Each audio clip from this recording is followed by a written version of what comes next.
Hey guys, what's going on? Derek James, GovKidMethod.com. Today I'm giving you my top 10 government contracting websites that I really wish that I knew when I got started. Odds are you've probably heard of a few of these websites if you're watching this video, but my guess is you probably haven't heard of all of them. So even if you can walk away from this short video with one or two or three websites that can further benefit you for free, then I would say it's totally worth it. So make sure you watch the entire video. Don't skip along, this way you don't miss anything. And let's just go ahead and get into number one. So website number one is going to be FPDS.gov. And don't worry, I forgot to say it earlier, but I am going to link all 10 of these websites up in the video description. That way you have all of the links. But again, FPDS.gov is number one, the Federal Procurement Data System. And this is really where all the data lives. Like if you want to actually see inside of contracts a little bit when they're awarded, this is the closest you're probably going to get. They have this little easy search, Google search type thing here. Ideally, you're going to want to put in like a company name or a contract number. There's lots of different ways you can use that search bar.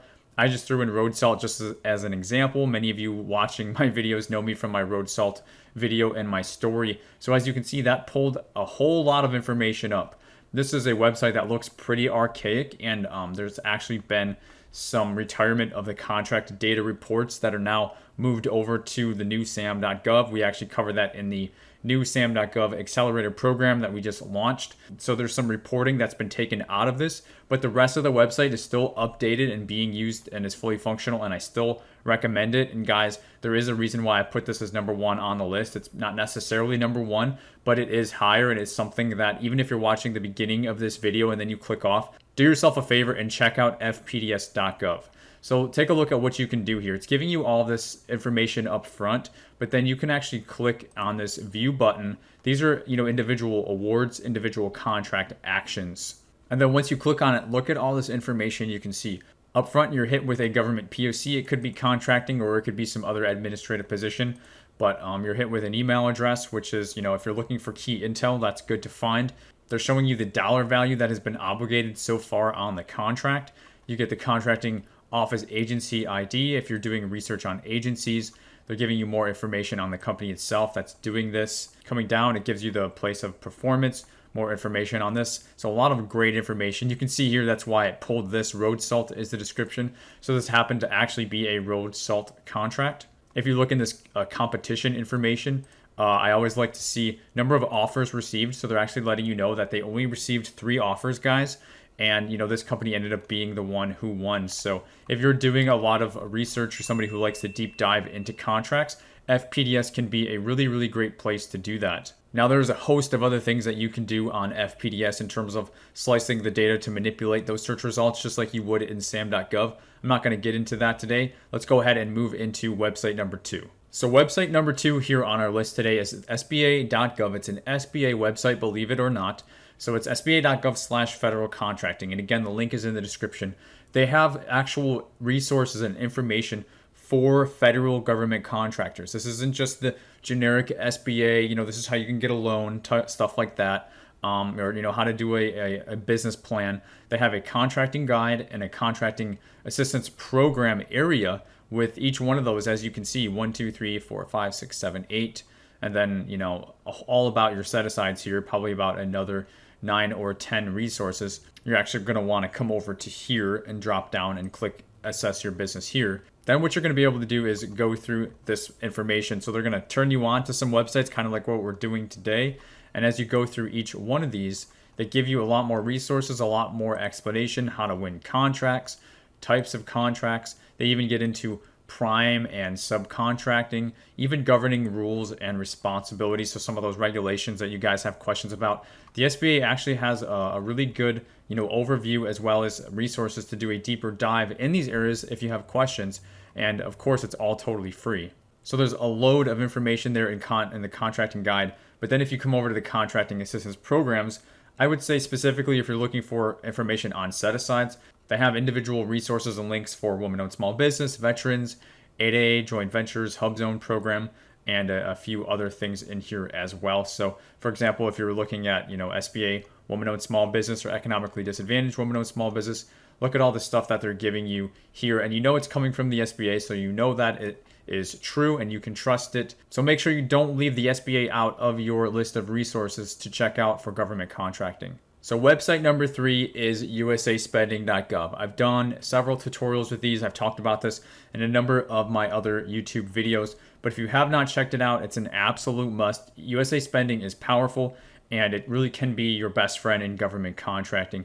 There's a number of things that you can do here. Primarily what I use is the award search, advanced search, but they also have information on agencies and they can also touch on state information as well. And they have these other resources, but what I like to use is the award search, advanced search, and this brings you up a bit of a user interface similar to what you would see SAM.gov, where you have filters on the left and you have search results on the right. As you can see, you can manipulate the data by NAICS codes, PSC codes, award information, location. They have all these different dates that you can select to narrow down the data. It's just really, really good. So let's say, for example, we just punch in a NAICS code. We'll go 541330 engineering services. Then we submit search. They give you a whole host of information here on contracts that have been awarded underneath this NAICS code. They give you a time map here to show you spending over years and quarters. They actually give you a geographic map where you can see, targeted spending for this NAICS code. The darker areas, there's more spending. And my favorite is also categories, where you can see which agencies are buying the most of this NAICS code. Why would you not go after these agencies as part of your target agency strategy that we teach in GovCon Gold Rush? This is absolutely critical. So you absolutely must make sure you check out USA Spending as you're going through this list on your own time. So now the next website is Unison Marketplace. Now I know a lot of you guys over time have asked me to do a whole video on Unison. I haven't gotten around to doing that. It used to be formerly FedBid. Now it's Unison Marketplace. And this is kind of a bit of an alternate to SAM.gov. It's not totally an alternate because it is not nearly as comprehensive. But Unison Marketplace is what's called a reverse auction. So literally this allows you to primarily bid on, physical products, items. Sometimes there's services in here, but it's not the primary focus. These are also usually smaller dollar values. So these can be a good place for you to get some past performance depending on what type of industry your small business is playing in the government contracting space. So you can see as an example, we've got furniture and furnishings, safety and security, IT solutions, medical, scientific, some construction and building supplies, some janitorial, office supplies, things like that, even educational, social services, and professional services as well. But you can see there's not like hundreds or thousands of opportunities at any given time.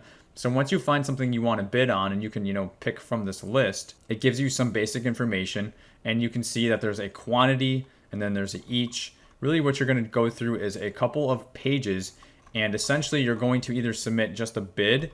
As you can see here on the bottom, you've got a bid price. And they have a few attachments in there as well in case they want you to submit some additional sort of response. But usually they don't want a whole proposal response for this. Usually it's primarily price. So what you're going to do with this is you're going to submit your starting price, since this is a reverse auction. Then you're also going to submit your incremental price and your floor price or your base price. So the incremental price means they're going to go back and forth, and this is going to happen. This isn't like an auction that's live and you raise your hand. The computer and the technology is going to do this automatically, and it's going to bounce between all the different people bidding on something, and they're going to use these different increments and these different starting points that each government contractor gives them. And whoever essentially has the lowest floor price is going to win this contract, because whoever's floor comes up first, that means they're not going to go any lower than that because you don't want to take something for a loss. But if somebody is able to do it lower than you and the incremental price will take them there, then they're going to essentially win the bid. They're going to be the lowest bidder. So again, this is not a full explanation of how Unison Marketplace works, but it's super easy to create an account. It's not like some big old process like SAM.gov. You literally just go to Unison Marketplace and you just set up an email, username, password, kind of the typical stuff. And then you can get inside here and start looking at opportunities for your business to see if there's things that you want to go after. And then you can play this reverse auction game if you want to start pursuing trying to win contracts on Unison Marketplace. Again, this is still with the US government. It's usually city, state, local, and federal contracts. So it's still government contracting. It's just a bit of an alternate site that they use sometimes. Okay, so we are halfway into our list now, number 5, and the PTAC. Let's show the PTAC some love. So this will be aptac-us.org. And I actually love this website. I love it primarily because they give you this interactive geographic map. And the PTAC, if you don't know what it is, it's a Procurement Technical Assistance Center. These centers, their whole reason for existing is to help folks who are brand new to government contracting. So for example, if you don't want to pay somebody thousands of dollars to get you registered, you can go find your PTAC again in this map, reach out, maybe have a phone call or maybe even a visit. Most of them have physical locations that are somewhat local to you in all the states. And they can actually help you get registered for free and make sure you dot all your I's and cross all your T's and do everything properly. And then after that, they can get you started with, some basic capability statements, and then also some, government contracting 101 training to kind of get you up and going. Again, this is all free, and you can find all this information at the PTAC website. And then the other thing that I really, really like about this website is this Government Contracting Assistance tab. They have all this information, let's say contracting resources and tips. They have an expansive blog, so many articles, so many resources that they have for you. It's just, unfortunately, a lot of people don't know about it. So if you do visit this website, make sure you check out that map, but you also check out government contracting assistance. Or if you've got something that you want to learn about, let's say pricing, go ahead and type that in your search bar right here and look at all of these actual articles and blogs that have been written that are part of the PTAC. Really, really good stuff, like really nitty gritty, probably the best you're going to find. All these different articles on pricing, just as an example. Go ahead and plug anything else that you want to learn in here. Odds are they're going to have something that can help you out. Okay, next is the OSDBU. Now, I'm kind of cheating here, kind of not, because the OSDBU is the Office of Small Disadvantaged Business Utilization. Typically, every U.S. federal agency has an OSDBU or the equivalent. Some people argue with me that they don't have an OSDBU, they have a small business office. Okay, well, I say it's damn near the same thing in terms of what it means to us as government contractors. Somebody who represents the agency works for the agency itself, whether it's, DOD or non-DOD, it could be, DOT or the Army, it could be anything. You need someone who's going to be able to interface and kind of introduce you to the agency. These are the folks that you do capability briefings with. So if you go ahead and if you have an agency in mind, or you just type OSDBU into Google search, you can literally see it pulls up, the VA OSDBU, the OSEC OSDBU, HHS, Energy, Transportation, Department of State, SSA, Department of Labor. So you see all of these start to line up. And then if you don't see what you have, or if you don't see what you're looking for here, you can, go to the next tab. They also have an OSDBU directory here. So just as an example, we can just go ahead to the VA OSDBU and see what happens. Again, this is resources for small business owners who are new to government contracting. This is exactly for you by your agency that you're looking to target. So they talk about events. I know somewhere along here they have those small business liaisons. So here you go. You click on small business liaisons. Boom. Here's a geographic list along with names and phone numbers, guys. There's no shortage of people to reach out, especially with this video I'm doing today, the top 10 list. We're hooking you up today with as many resources as possible. Whatever stage of the game you're in, you're needing help with. Maybe you need an OSDBU, maybe you need a PTAC, maybe you need the SBA. It's up to you to utilize these to the most of the advantage that you can. And again, these are all free resources. These are not behind a paywall of any sorts. So this is just an example of the VA OSDBU or the VA Small Business Office. Again, go back to Google and find those OSDBU offices for whatever agencies you're looking to target. Okay, so next we actually have a website called Acquisition.gov. This website is largely focused on the FAR. So the FAR is the Federal Acquisition Regulations.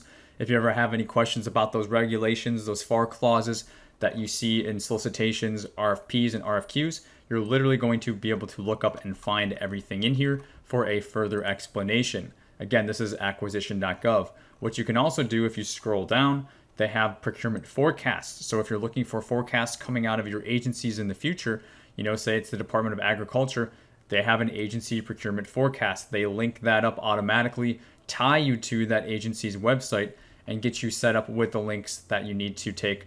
For example, 2021, when we're recording this, you can go and deep dive into more data for actual bids that are coming out in 2021 for some of these agencies based on this procurement forecast list that Acquisition.gov has for us. Now, there are some other things in terms of getting a lot more nitty-gritty with the regulations that you can feel free to play with more on your own, but I'm letting you know those two primary resources are pretty strong with using this Acquisition.gov website. I do recommend that you check it out.